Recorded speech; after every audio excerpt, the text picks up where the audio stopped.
శక్తి TV ప్రేక్షకులకు నమస్కారం. ఈ అద్భుతమైనటువంటి ఈ ఎపిసోడ్లో మనం చదువుకునేటువంటి శ్లోకం 66వ శ్లోకం. విపంచా గాయంతి వివిధమపదానం పశుపతే త్వయారబ్ధే వక్తుం చలిత శిరసా సాధువచని త్వదీయైర్మాధుర్యైరపలపితతంత్రీ కలరవాం నిజాం వీణాం వాణి నిచులయతి చోళేన నిభృతం. ఇది శ్లోకాన్ని జాగ్రత్తగా పరిశీలిస్తే కొన్ని రకాలైనటువంటి అనుభూతులు మనకు కలుగుతూ ఉంటాయి. నిరంతరము కూడా మణిద్వీపంలో బైంధవ స్థానంలో కూర్చున్నటువంటి తల్లి ఏం చేస్తూ ఉంటుందిట, సభ ఎదురుకుండా ఉంటుంది. ఆ సభలో కొన్ని వేల కోట్ల మంది దేవతా స్వరూపాలు ఆసీనులై ఉంటూ ఉంటాయి. ఓ పక్కన సచామర రమావాణి సవ్యదక్షిణ సేవిత అన్నారు. అమ్మవారు సరస్వతీదేవి ఒకవైపున, లక్ష్మీదేవి మరొక వైపున ఇద్దరు కూర్చుని, సరస్వతీదేవి ఏం చేస్తూ ఉంటుందిట, తన వీణ మీద అయ్యవారి యొక్క లీలలను గానం చేస్తూ ఉంటుందిట. అటువంటి అద్భుతమైనటువంటి గానాన్ని వింటున్నటువంటి అమ్మవారు చక్క తలను ఇలా తాటిస్తూ ఆనందాన్ని వెలిబుచ్చుతూ ఉంటుందిట. ఆ వెలిబుచ్చేటువంటి క్రమంలో ఆహా శభాష్, అబ్బా సరస్వతి, ఇవాళ నువ్వు పాడినటువంటి పాట ఉంది చూసావా స్వామిని గురించి, ఇవాళ నువ్వు చెప్పినటువంటి కథ ఉంది చూసావా, అసలు ఎన్నిసార్లు విన్నా, నువ్వు ఎప్పుడు చెబుతున్నా కొత్తగానే అనిపిస్తోంది తెలుసా. అసలు ఆ పాట గొప్పతనాన్ని, నువ్వు పాడేటువంటి విధానాన్ని చూస్తే, వింటూ ఉంటే నిజంగా మనస్సు ఎంత పులకింత పడుతుందో, ఎంత ఆనందాన్ని అనుభవిస్తోందో అని ఇవన్నీ కూడా ఇన్ని మాటలుగా చెప్పకుండా అమ్మవారు ఏం చేస్తుంటే అబ్బా శభాష్ అని ఓ మాట అంటుంది.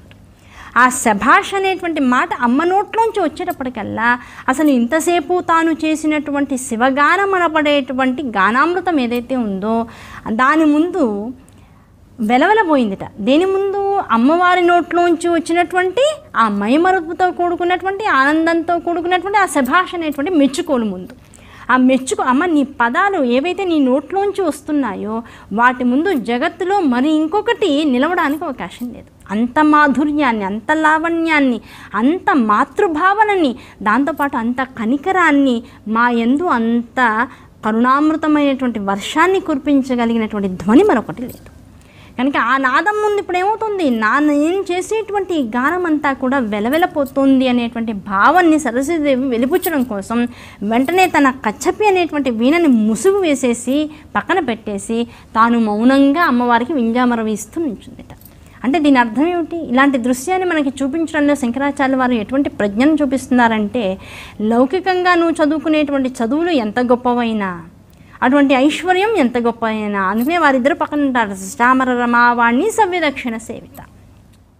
ఇవన్నీ కూడా ఎంత నీకు అఖండమైనటువంటి కీర్తి ప్రతిష్టలను ఇచ్చినా, అఖండమైనటువంటి సౌభాగ్యాన్ని నీకు అందిస్తూ ఉన్నా, అమ్మవారి పాదాలని పట్టుకున్నటువంటి మరుక్షణం ఈ లౌకికమైనటువంటి విషయాలన్నీ కూడా ఎందుకు కొరగానివిగా మిగిలిపోతాయి. అంత విశేషమైనటువంటి ప్రజ్ఞని కలిగి ఉండనటువంటి వాటివిగా నీకు దూరం అయిపోతూ ఉంటాయి. వాటి ముందు అమ్మవారిని పట్టుకోవడమే అత్యున్నతమైనటువంటి జ్ఞాన సంపదగా, అత్యున్నతమైనటువంటి ఐశ్వర్యంగా భావించగలిగేటువంటి స్థితి నీకు అవగతమవుతూ ఉంటుంది, అనుభవంలోకి వస్తూ ఉంటుంది.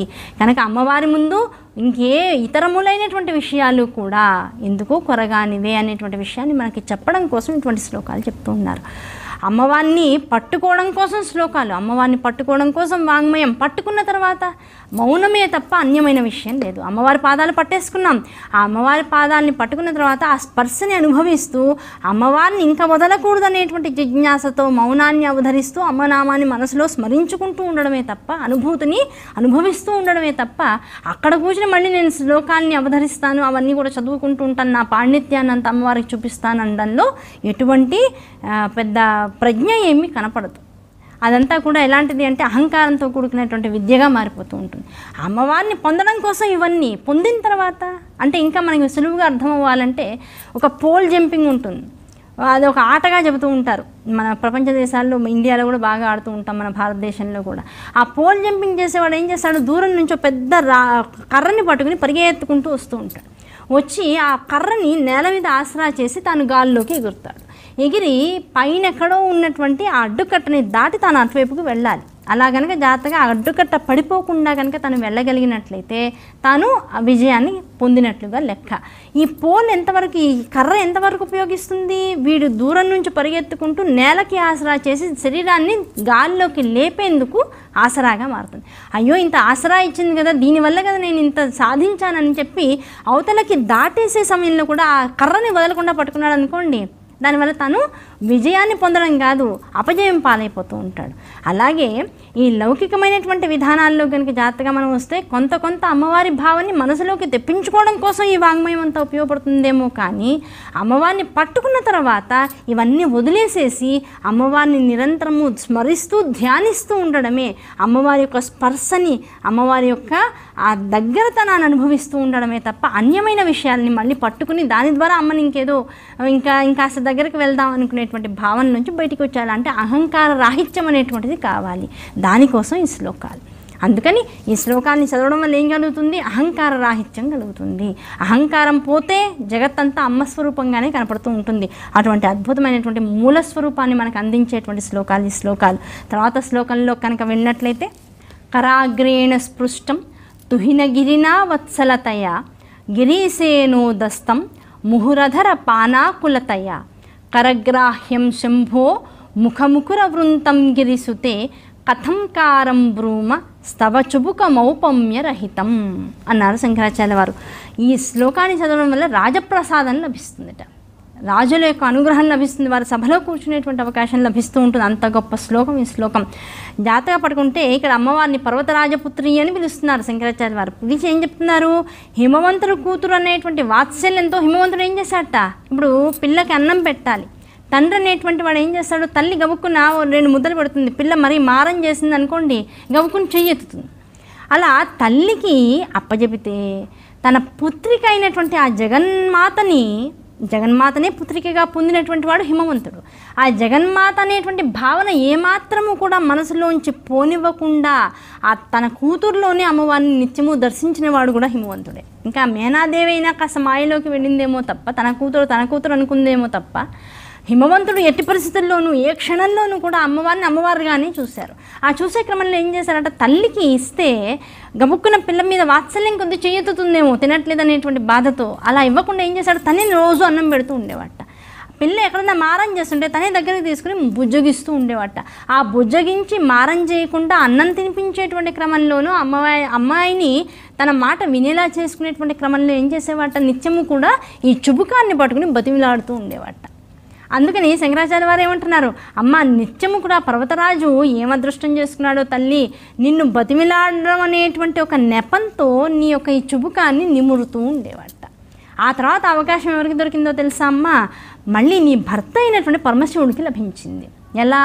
మళ్ళీ వెంటనే అందులోకి వెళ్ళాలి. నిరంతరం కూడా ఆయన ఎదుర్కొంటూ ఉన్నాడంటే నువ్వేం చేస్తూ ఉంటావు, ఆయనకి నీ ముఖంలో ఆనందాన్ని, ఆహ్లాదాన్ని, లేదు ప్రకృతిని చూడాలని కోరిక. నువ్వు నిరంతరం ఆయన పాదాల వైపుకి నీటిని పోస్తూ అభిషేకం చేస్తున్నటువంటి ఆ పాదాలని నిరంతరము దర్శించాలనేటువంటిది నీ కోరిక. నువ్వు నీ కోరిక ప్రకారంగా నీళ్లు పోస్తూ ఆ పాదాలని తదేకంగా స్పర్శిస్తూ దాన్ని స్మరిస్తూ హాయిగా కింద కుంగి ఉన్నావు. నీ సహస్రాన్ని చూస్తున్నాడే తప్ప నీ యొక్క ముఖమండలం, వాగ్భవ మండలాన్ని చూసేటువంటి అదృష్టం ఆయనకి లేకుండా పోయింది. దాంతో చాలా సాధన చేసి నీ నామాన్ని పట్టుకుని నిన్ను సాధించి చివరికి ఏం చేస్తాట, ఇట్లా కాదని నువ్వు కాళ్ళు కడుతున్నటువంటి సమయంలో నీళ్లు కలసంలో అయిపోయేలా గంగాదేవికి ఒక చిన్న ఇన్ఫర్మేషన్ ఇచ్చాడు. అమ్మ ఇవాళ నువ్వు కాస్త నీళ్లు తొందరగా ఆ కలశంలో ఉన్నటువంటి నీళ్లు తొందరగా అభిషేక జలంగా మారిపోయి నా పాదాల మీదకి వచ్చేలా చేసేసి, ఎప్పుడైతే చెంబు ఖాళీ అవుతుందో ఆవిడ కాస్త విచలిత అయ్యి కాస్త వెనకాలకి ఇలా వస్తుంది. రాగానే నేను పైకెత్తుకుని ఆ ముఖమండలాన్ని దర్శిస్తాను. ఆ ముఖమండలాన్ని వాగ్భవకుడి మీద దర్శించడం ద్వారా ఏం జరుగుతుంది, అక్కడ అంతర్రహస్యంగా చెబుతున్నారు. అలా ఒకరోజు గంగాదేవి ఈ కలశంలో ఉన్నటువంటి నీళ్లుగా అంతర్ధానం అయిపోయింది. అంతర్ధానం అయిపోయిన పార్వతీదేవికి ఆశ్చర్యం వేసినారే, నీళ్లు నిండుగా తీసుకొచ్చాని, ఇది కలశము ఎట్టి పరిస్థితుల్లో కూడా ఇంకిపోతే ఎప్పుడు కూడా నీళ్ళని స్రవిస్తూ ఉంటుంది, అటువంటి కలశంలోంచి నీళ్లు రావట్లేదని కాస్త విచలిత కాస్త శరీరాన్ని ఇలా పైకి లేపిందిట, వంగినటువంటి శరీరాన్ని. అదే సమయంగా చూసుకున్నటువంటి పరమశివుడు ఏం చేశాట, ఈ చుబుకాన్ని ఎవరు ఇంతకు ముందు తండ్రి మాత్రమే పట్టుకుని నిమిరినటువంటి ఈ చుబుకాన్ని తాను పట్టుకున్నట్ట, పట్టుకుని పైకి లేపాట, అమ్మవారి యొక్క ముఖమండలాన్ని పైకి లేపాట. లేపేటప్పటికి ఏమైపోయిందిట, విశ్వం దర్పణ దృశ్యమాన నగరీ తుల్యం నిజాంతర్గతం. జగత్తు ఏ అమ్మవారి యొక్క ముఖమండలాన్ని ఇలా పైకి తీసుకుని తను అమ్మవారి ముఖంలోకి చూసేటప్పటికి ఏమైపోయిందట, అమ్మవారి ముఖం కనపడుతుందేమో అనుకున్నటువంటి ఈ పరమశివునికి ప్రపంచము దృశ్యస్వరూపంగా కనబడిందట. అంటే అమ్మవారి యొక్క ముఖమండలం అనబడేటువంటి ఆ వాగ్భవ కూటం అంతా కూడా ఒక అద్దముగా, అమ్మవారి యొక్క చుబుకము ఆ అద్దానికి ఉండేటువంటి పిడిగా మారిపోయి ఆ అద్దంలో ఏం కనబడిందట, ఈయన ముఖమండలము అందులో ప్రతిబింబంగా కనబడిందట. ఆ ప్రతిబింబమే విశ్వముగా మారిందట. కనుక అమ్మ నిన్ను చూద్దామనుకుని ఏ ముఖమండలాన్నైతే ఏ చుబుకాన్నైతే ఆసరా చేసుకుని ఆయన నీ ముఖమండలంలోకి చూశాడో అప్పుడు ప్రపంచం యొక్క ఆవిర్భావం అంతా కూడా జరిగిపోయింది. అలా వీరిద్దరికే జగత్తులో నీ చుబుకాన్ని స్పృశించగలిగేటువంటి స్థితిగతులు ఏర్పడ్డాయి. ఈ చుబుకాన్ని మరే ఇతర వస్తువుతోనూ పోల్చడానికి ప్రపంచంలో ఒక వస్తువు మాకు అనేటువంటిది దొరకట్లేదు. దాంతో ఏం చేస్తాం, పరమశివుడికి ఏ అద్దంగా అయితే నీ యొక్క ముఖమండలం కనపడిందో ఆ అద్దానికి పిడిలా చెబితే అయిపోతుంది కదా, ఇంకా వేరే వేరే ఉపమానాలు అక్కర్లేదు కదా. కనుక విశ్వానికంతటికి కూడా పిడిగా, అలాగే మనస్సు అనేటువంటి దాని యందు చలించేటువంటి చైతన్యముగా, శివుని యందు అర్ధభాగముగా, అలా ఏ విషయంలో అసలైనటువంటి శక్తి అనేటువంటిది ద్యోతకమవుతూ ఉంటుందో ఆ శక్తి చైతన్య స్వరూపమే నీ యొక్క చుబుక స్థానముగా మాకు దర్శనాన్ని ఇస్తుంది. కనుక ఈ చుబుకాన్ని దర్శించినటువంటి వారికి ఏం కలుగుతుందట, ప్రపంచము భగవతి స్వరూపంగా కనపడుతూ ఆ ప్రపంచముకును అతీతమైనటువంటి శక్తి ప్రపంచానికి ఆవలగా దర్శనమిస్తూ ఒకే స్వరూపంలో ఒకే క్షణంలో ప్రపంచాన్ని విడిగా భగవతిని విడిగా దర్శిస్తూ తాను ఎటువైపు వెళ్ళాలో ఆ మార్గాన్ని నిర్దేశించుకునేటువంటి అవకాశము సాధకుడు అనేటువంటి వారికి లభిస్తుంది. ఈ శ్లోకాన్ని చదివితే అంత అద్భుతమైన శ్లోకాలు. విడిగా మనం సాధనకి కూర్చుంటే ఎన్ని అవాంతరాలు వస్తాయో, మనస్సు నిలవదు, నిద్ర వస్తూ ఉంటుంది, ఆవలింతలు వస్తూ ఉంటాయి, కళ్ళు శోభగుడుతూ ఉంటాయి, నిద్రకి వెళ్తూ ఉంటాయి, అనవసరమైన ఆలోచనలు మనసులోకి వస్తూ ఉంటాయి, దాంతోపాటు ఎప్పుడెప్పుడో జరిగిన విషయాలన్నీ కూడా గుర్తుకొస్తూ ఉంటాయి, శరీరం అంతా కూడా కాళ్ళు నొప్పులు, చేతుల నొప్పులు, నడుము నొప్పి అని కదులుతూ ఉంటుంది, స్థిరత్వాన్ని కోల్పోతూ ఉంటాం.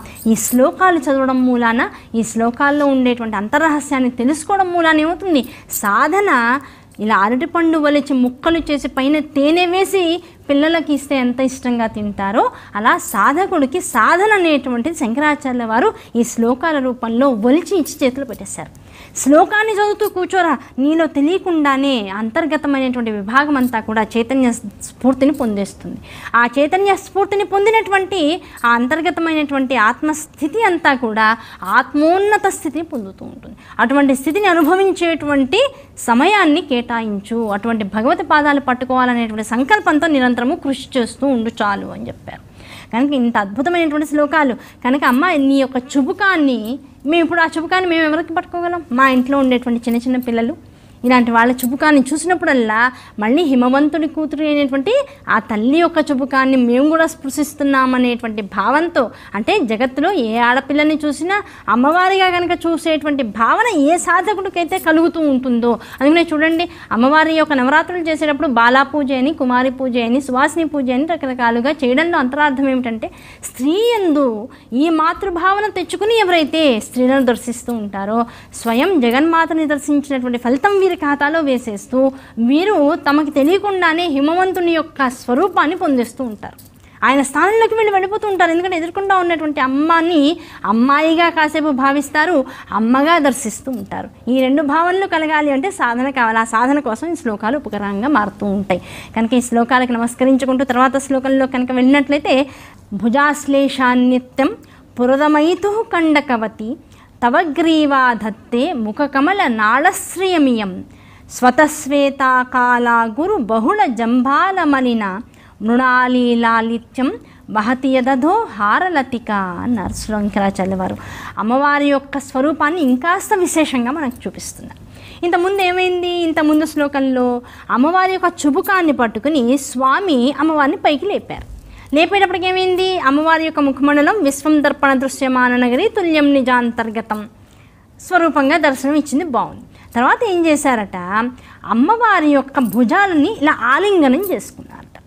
ఏమండి, శంకరాచార్యుల వారు సన్యాసాశ్రమ దీక్ష తీసుకున్నటువంటి వారు కదా, అటువంటి వారు అమ్మాయిల గురించినటువంటి ఇటువంటి ప్రస్తావనని ఇలాంటి శ్లోకాల్లో తీసుకువచ్చి సాధకులకు ఏం నేర్పిస్తున్నారు చాలామంది అనేటువంటి ప్రశ్న ఇదే, అడిగేటువంటి ప్రశ్న ఇదే, వాళ్ళలో ఉండేటువంటి సందేహం కూడా ఇదే. కాతే కనపడుతున్నటువంటి దృశ్యాన్ని కనపడుతున్నటువంటి లౌకిక జిజ్ఞాసతో ఉన్నటువంటి వాళ్ళంగా మనం దర్శించరాదు. ఇది అంతర్గతమైనటువంటి రహస్యం. దీన్ని యోగస్వరూపంగా దర్శించాలి. అది శంకరాచార్య వారి యొక్క మనోభావం. ఏమన్నారు? అమ్మవారి యొక్క ముఖమండలాన్ని ఎత్తినటువంటి వారు భుజాల చుట్టూతో ఇలా చేతి దగ్గర వేసి ఆలింగనం చేసుకునేటువంటి స్థితికి వచ్చారట. చేసుకునేటప్పటికి ఏమైంది? అసలు శ్లోకంలోకి వెళ్దాం ముందు. అలా ఆలింగనం చేసుకుని దగ్గరికి తీసుకునేటప్పటికి ఏమైపోయిందిట? ఆవిడ శరీరం అంతా కూడా ఏమైపోయింది? గగుర్పాటుకు లోనైంది. భర్త యొక్క స్పర్శ శరీరం మీద పడంగానే భార్య యొక్క శరీరం అంతా కూడా కంపించిపోయి గగుర్పాటుకు లోనైందిట. ఆ గగుర్పాటుతో కూడుకున్నటువంటి ముఖమండలం అంతా ఎలా కనబడుతుందిట? అమ్మ, తామర పువ్వు పూర్తిగా విచ్చుకున్న తర్వాత, రేఖలన్నీ విచ్చుకున్న తర్వాత లోపల చిన్న చిన్న గుగ్గులతో ఉన్నటువంటి నాళము మాకు దర్శనమిస్తూ ఉంటుంది. ఆ నాళముగా నీ యొక్క ముఖమండలం మాకు దర్శనమిస్తుందమ్మా. ఆ నాళముగా కనపడుతున్నటువంటి ఆ ముఖమండలం కింద ఏముంది? కంఠ ప్రదేశం ఉంది. ఆ కంఠ ప్రదేశంలో నిత్యము ఏముంటూ ఉంటుంది? గంధాన్ని పూసినటువంటి కంఠం అది. అవునా కదా? ఆ గంధమే ఈ తామర పువ్వు నాళము కిందకి కనుక మేము ప్రయాణం చేసినట్లయితే ఒక తామర తూడులా ఉంటుంది. ఆ తూడంతా కంఠం అనుకుంటే, ఆ కంఠముతో కూడుకున్నటువంటి ఆ తూడు ఎందులో ఉందిట? బురదలో ఉందిట. ఆ బురదంతా కూడా మాకు ఎలా దర్శనమిస్తుంది? సుగంధ లేపనాలతో కూడుకున్నటువంటి గంధముగా మాకు దర్శనమిస్తుంది. ఇటువంటి దర్శనాన్ని చేస్తూ ఏం చేస్తున్నాం? ఆ కింద బురద వలె మెడలో అలంకరించుకున్నటువంటి ముత్యాల హారము తామర తూండ్ల వలె కనపడుతూ ఉందిట. అమ్మవారి యొక్క ఈ వాగ్భవ కూటమి నుంచి ఈ మెడదాకా ఉన్నటువంటి అలంకారాన్ని అంతా శంకరాచార్య వారు ఈ శ్లోకంలో చెప్పేస్తున్నారు. ముఖం అయితే ఓకే, యాక్సెప్టబుల్, ఓకే, తామర తూడు లోపల ఉన్నటువంటి ఆ నాళము వలె కనిపిస్తుందమ్మా. ఎందుకంటే గగుర్పాటుతో కూడుకున్నటువంటి చైతన్యంతో ఉన్నావు కనుక మాకు అద్భుతమైనటువంటి దర్శనం జరిగింది. తర్వాత తామర తూడు అంతా కూడా, కాడ అంతా కూడా నీ యొక్క కంఠము అన్నావు, అంతవరకు కూడా బాగుంది. ఆ కంఠానికి రాసుకున్నటువంటి గంధము అక్కడ ఉన్నటువంటి బురద అన్నావు. ఇది ఎంతవరకు సమంజసం అయ్యా? అమ్మవారి యొక్క గంధము, అమ్మవారికి మెడకి రాసినటువంటి గంధము బురదతో దీన్ని ఎలా పోలుస్తున్నారు? అదొక విషయం అయితే. రెండవది, అమ్మవారి మెడలో అలంకరించుకున్నటువంటి ముత్యాల హారము అన్నారు. ఆ ముత్యాల హారం ఎలా ఉందిట? ఈ తామర తూడు తర్వాత ఆ విత్తులతో కూడుకున్నటువంటి తూండ్లు ఉంటాయి. అంటే తూండ్లు అంటే ఏమిటి? ఇంకొక పుష్పం రావడానికి వీలుగా ఆకుతో కూడుకున్నటువంటి ఇంకో పుష్పానికి ఆధారం అయ్యేటువంటి మూలాధారం. ఆ మూలాధారంతో కూడుకున్నటువంటి తూండ్లలాగా ఉండేటువంటి ఒక అద్భుతమైనటువంటి మాలని ధరించి ఉందిట అమ్మవారు. అదే ముత్యాలహారం. ఇవన్నీ దర్శింపజేయడంలో శంకరాచార్య వారి యొక్క అంతర్గతమైనటువంటి ఆలోచన ఏమిటి అంటే, ఆ ముత్యాలహారం జగత్తులో కనపడేటువంటి ఐశ్వర్యం. ఆ జగత్తులో కనపడేటువంటి ఐశ్వర్యం పైన ఉన్నటువంటి గంధం ఏదైతే ఉంటుందో అది వాసనామయమైనటువంటి క్షేత్రం. అంటే ఎన్ని క్షేత్రాలను దాటుకుంటూ, ఎన్ని జన్మలను దాటుకుంటూ ఈ క్షేత్రం అనేటువంటిది ఈ స్థాయిని పొందిందో, ఇదంతా కూడా వాసనామయమే. అందుకనే గంధం సమర్పయామి అనేటువంటి ఉపచారాన్ని అమ్మవారికి పంచోపచారంలో కానీ షోడశోపచార పూజలో కానీ చేయడంలో అంతర్రహస్యం ఏమిటంటే, అమ్మ, ఈ వాసనాభరితమైనటువంటి సుగంధలేపనాన్ని నువ్వు స్వీకరించి వాసనాక్షయమైనటువంటి స్వరూపాన్ని, స్థితిని మాకు అనుగ్రహించు. ఆ వాసనారహితమైనటువంటి స్థితిని మేము అనుభవించాలి. వాసన అంటే అర్థం ఏమిటి? జన్మజన్మ పరంపరానుగతంగా వచ్చేటువంటి రకరకాల గుణములు సంక్రమిస్తూ ఉంటాయి ప్రతి జన్మలోనూ కూడా. ఈ జన్మలో మన ఇంట్లో మన అమ్మకో మన నాన్నకో ఈ గుణాలు ఉండవు, కానీ వీడికి ఏదో ఒక వాసన అబ్బుతూ ఉంటుంది. ఆ వాసన దేనికి సంబంధించింది? పూర్వజన్మల వాసనలే. ఆ వాసనలన్నీ క్షయమైపోవాలి. దానివల్ల ఏమవుతుంది? కర్మనాశనం జరుగుతుంది. కర్మల నుంచి విముక్తి పొందేటువంటి అవకాశం లభిస్తుంది. ఆ కర్మనాశనం చేసేటువంటి సుగంధ లేపనం అనేటువంటి దాన్ని ఇక్కడ మనకి బురదగా చూపిస్తూ, అమ్మ, ఈ బురద, ఈ పంకిలంలోంచి నన్ను బయటికి తీసే. ఏంటి ఆ పంకిలం? జనన మరణం అనేటువంటి చట్రము. ఆ పంకిలంలోంచి నేను బయటికి వచ్చేస్తే ఇప్పుడు ఏం దర్శనం అవుతుంది? ఈ బురదని ఏమాత్రం అంటించుకోనటువంటి రేకులు, అదే జన్మ పరంపరలు. ఆ రేకుల లోపల ఉండేటువంటి చైతన్య స్ఫూర్తి, అదే ఆత్మ చైతన్య దర్శనము. ఆ ఆత్మ చైతన్యమే నీ యొక్క ముఖమండలం వాగ్భవ కూటమిగా నీ యొక్క దర్శనం జరిగిపోతూ ఉంది. కనుక నిన్ను దర్శించాలనేటువంటి కోరిక ఎవరికైతే మనసులో విశేషంగా రగులుతూ ఉంటుందో అటువంటి వాడు అయ్యవారు దగ్గరగా ఆలింగనం చేసుకున్నారు అంటే అర్థం ఏమిటి? పరమశివుని యొక్క పాదాలను నిరంతరము అర్చించేటువంటి ఆ తల్లి యొక్క నామాన్ని ఎవడైతే జీవితాంతము పట్టుకుని తరిస్తాడో అటువంటి వాడికి అయ్యవారి వలన అమ్మవారి యొక్క దర్శనం జరుగుతుంది, అమ్మవారి వలన అయ్యవారి దర్శనం జరుగుతుంది. వారిద్దరూ ఎలాంటి వారు అంటే ఒకరి నుంచి ఒకరు ఏమాత్రము కూడా భేదము లేనటువంటి వారు. కళాభ్యాం చూడాలంకృత శశికళాభ్యాం నిజతపఫలాభ్యాం భక్తేషు ప్రకటిత ఫలాభ్యాం భవతు మే శివాభ్యాం అస్తోక త్రిభువన శివాభ్యాం హృది పునర్భవాభ్యాం ఆనంద శివానంద స్ఫురదనుభవాభ్యాం నతిరియాం. శివానంద లహరిలో శంకరాచార్య వారు చెప్తూ ఉంటారు.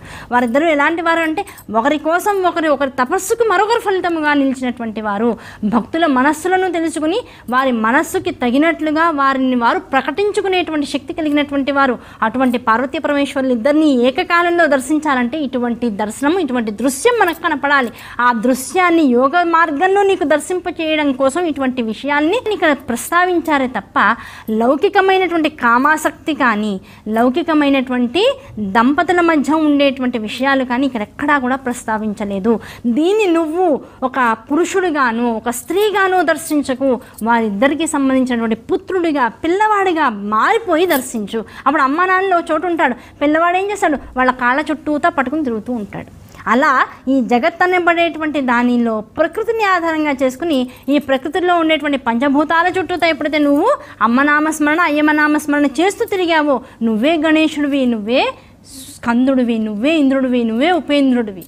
కనుక నీ యొక్క స్థాయిని పెంచుకోవాలే తప్ప దిగజార్చుకోకు. మనిషి కన్నా కూడా ఇంకా నీచానికి వెళ్ళిపోకు, రాక్షసత్వాన్ని నీలోకి తెచ్చుకోకు. అమ్మాయిల స్వరూపాన్ని జగతపితరవు వందే పార్వతీ పరమేశ్వరు, జగత్తునంతటినీ పోషించేటువంటి వారిగా మలుచుకో తప్ప నువ్వెలాగైతే లౌకికంగా మూర్ఖంగా బతుకుతున్నావో, మాయలో బతుకుతున్నావో, కామోపేరితమైనటువంటి ఆలోచనలతో బతుకుతున్నావో అలా వాళ్ళిద్దరినీ దర్శించేటువంటి దౌర్భాగ్యంలోకి వెళ్ళకు. అది శంకరాచార్య వారు అంతర్గతంగా ఇక్కడ మనకి సూచన ఇస్తున్నారు. కనుక ఇలాంటి భాగాలు, ఇటువంటి దృశ్యాలు, ఇటువంటి భావాలు ఎక్కడెక్కడ కనపడినా వెంటనే నమస్కరించి అమ్మాయిల ముందు మనం చిన్నపిల్లలం అయిపోవాలి. అసలు సౌందర్యలహరి చదవాలంటేనే మనలో పిల్లవాడితనం వచ్చేసేయాలి. ఆ పిల్లవాడిగా మారిపోయి అమ్మని శ్లాఘిస్తూ స్తుతిస్తూ వెళ్ళిపోవాలి. అప్పుడు అమ్మని ఎక్కడ ఎలా చూసినా సరే అది అమ్మతనమే అవుతుంది. పిల్లవాడు అమ్మ నుంచి గ్రోలేటువంటి అమృతపానమే అవుతుంది. అన్యమైనటువంటి విషయాల్లోకి వెళ్ళడానికి అవకాశం లేదు. అందుకనే ఇది యోగ మార్గం, యోగ దర్శనం, ఇదే వేదస్వరూపం, ఇదే ఉపనిషత్ యొక్క రహస్యము అని చెబుతూ వచ్చారు. అటువంటి స్వరూపానికి నమస్కరించుకుంటూ తర్వాత శ్లోకంలో కనుక వెళ్ళినట్లయితే గళేరేఖాస్తిస్రో గతిగమక గీతైక నిపుణే వివాహవ్యానద్ధ ప్రగుణ గుణసంఖ్యా ప్రతిభువ విరాజంతే నానా విధమధుర రాగాకరభువాం త్రయాణం గ్రామాణం స్థితి నియమ సీమాన యువతే. ఇది శ్లోకం. అమ్మవారి యొక్క కంఠం దాకా వచ్చాం కదా, ఆ కంఠం దాకా వచ్చి ముత్యాలహారాన్ని దర్శింపచేసినట్లుగానే ఇక్కడ శంకరాచార్య వారు ఏం చేస్తున్నారంటే, అమ్మ నీ మెడకు కంఠానికి పరమశివుడు 3 ముళ్ళు వేశాడు. అదేమిటి, పసుపచ్చని దారాన్ని 27 పోగులు వేశారట. 27 పోగులు వేయడంలో అంతరార్థం ఏమిటి, దానికి కూడా ఒక రహస్యాన్ని చెప్పారు. జగత్తులో ఉండేటువంటి జీవరాశులన్నీ కలిపితే 64,000 కోట్ల జీవరాశులు అంటాం. ఈ జీవరాశుల యొక్క స్థితిగతులన్నీ కూడా దేని మీద ఆధారపడి ఉంటాయి అంటే 27 నక్షత్రాల మీద ఆధారపడి ఉంటాయి. ఆ 27 నక్షత్రాలని కూడా తన యొక్క మంగళసూత్రంలో ఉండేటువంటి దారాలుగా అమ్మవారు వేయించుకుని అయ్యవారితో అవి స్పర్శనం చేయించి వాటిని 3 ముళ్ళుగా వేసి తన యందు ధరింపజేసుకుని ఉందిట. అదే మాంగళ్య స్వరూపంగా మనకి దర్శనమిస్తూ ఉంటుంది. కామేశబద్ధ మాంగళ్య సూత్రశోభిత కంధరాయై నమో నమః. కనుక అమ్మ నీ ఈ కంఠాన్ని దర్శిస్తూ ఉంటే ఏం జరుగుతుంది, అయ్యవారు వేసినటువంటి 3 ముళ్ళతో కూడుకున్నటువంటి అద్భుతమైనటువంటి మాంగళ్యం యొక్క దర్శనం మాకు కలుగుతోంది. దాంతోపాటు ఆ 3 ముళ్ళతో 3 రేఖలు కూడా కనబడుతున్నాయమ్మా. 3 రేఖలు ఏమిటో తెలుసా, ఈ 3 ముళ్ళతో కూడుకున్నటువంటి మాంగళ్యాన్ని దర్శిస్తే సౌభాగ్యం అనేటువంటిది నీ వలన మాకందరికీ కూడా సిద్ధిస్తుంది. అలాగే గంధర్వులు పాడేటువంటి ఆ అద్భుతమైనటువంటి గానము ఏదైతే ఉందో ఆ గంధర్వులకి ఆనుకూల్యంగా మార్చినటువంటి గానం అనబడేటువంటి కళ ఏదైతే ఉందో, గానం అనేటువంటిది 3 రకాల విధానాల్లో విభజించబడి ఉంటుందిట. ఆ 3 రకాలు ఏమిటి అంటే షడ్జమము, మధ్యమము, గాంధారం అనేటువంటి విషయాలు. ఈ 3 స్థాయిలలో మొత్తం గాన కళ అంతా కూడా నిక్షిప్తమై ఉంటుంది. అలా ఆ గాంధర్వం అనేటువంటి ఆ గాన విశేషమంతా కూడా నీ యొక్క కంఠము నుంచే జగత్తులోకి వెలువడింది కనుక ఆ కంఠములో ఉండేటువంటి 3 రేఖలు కూడా ఆ గాంధర్వ నాదం అనబడేటువంటి కళకంతటికి కూడా విశేషమైనటువంటి 3 రేఖలుగా మాకు కనపడుతూ ఉన్నాయి. ఆ 3 రేఖలే 3 ముడులుగా మాకు దర్శనమిస్తూ ఉన్నాయి. కనుక 3 ముళ్ళుగా దర్శిస్తూ అమ్మ కంఠ భాగాన ఉండేటువంటి మంగళసూత్రాన్ని దర్శించిన వాడికి సౌభాగ్యం కలుగుతుంది. కళల యందు ప్రావీణ్యత పొందాలనుకునేటువంటి వాడికి ఆ 3 రేఖల్ని దర్శించడం ద్వారా గాన కళ యందు గాంధర్వ స్థితిని పొందేటువంటి అవకాశం లభిస్తూ ఉంటుంది. అంటే అంతటి కీర్తి ప్రతిష్టలు వాడికి లభిస్తూ ఉంటాయి. అంత విశేష నైపుణ్యం అమ్మవారి యొక్క ఈ గళే రేఖాస్థితిలో ఇక్కడ ఉన్నటువంటి 3 రేఖల్ని ఎవరైతే దర్శిస్తాడో అటువంటి వాడికి అంత అద్భుతమైనటువంటి గానాన్ని అనుగ్రహిస్తూ ఉంటుంది అమ్మవారిని ఈ శ్లోకంలో చెప్తూ ఉన్నారు. కనుక ఈ శ్లోకం ఎలాంటిది అంటే స్వరాలను అనుగ్రహించగలదు, సౌభాగ్యాన్ని అందించగలదు, అలాగే జీవన మాధుర్యాన్ని జీవులందరూ అనుభవించేటువంటి స్థాయికి అమ్మవారు తీసుకువెళ్ళగలిగేటువంటి అద్భుతమైనటువంటి శ్లోకం ఈ శ్లోకం. ఈ శ్లోకానికి నమస్కరించుకుంటూ ఇవాళ మనం చెప్పుకున్నటువంటి శ్లోకాలు ఏవైతే 4 శ్లోకాలు ఉన్నాయో చక్కగా వాటిని రాగస్వరూపంగా అనుకుంటూ ముందుకు వెళ్దాం.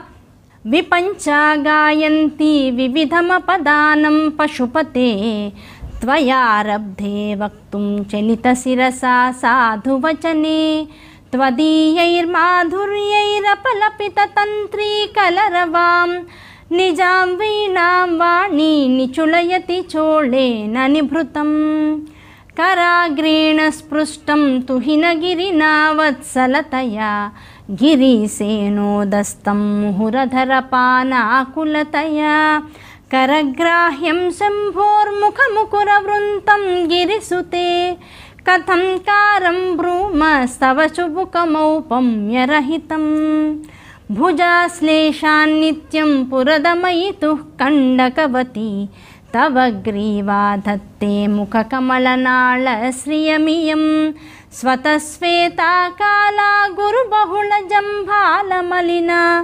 मृणालीलालित्यं वहति यदधोहारलतिका गळे रेखास्तिस्रो गतिगमकगीतैकनिपुणे विवाहव्यानद्धप्रगुणगुणसङ्ख्या प्रतिभुवः विराजन्ते नानाविधमधुरयागाकरभुवां त्रयाणां ग्रामाणां स्थितिनियमसीमान इव ते.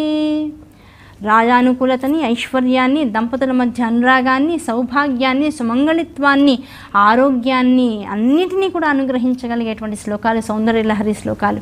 కనుక జాగ్రత్తగా ప్రతి వాళ్ళు అనునిత్యము కూడా పఠించుకుంటూ ఆ పరమేశ్వరి అనుగ్రహానికి పాత్రలవ్వాలని మనస్ఫూర్తిగా ఆకాంక్షిస్తూ మరో ఎపిసోడ్లో మరికొన్ని శ్లోకాలు చెప్పుకుందాం. అంతవరకు అందరికీ శ్రీమాన్.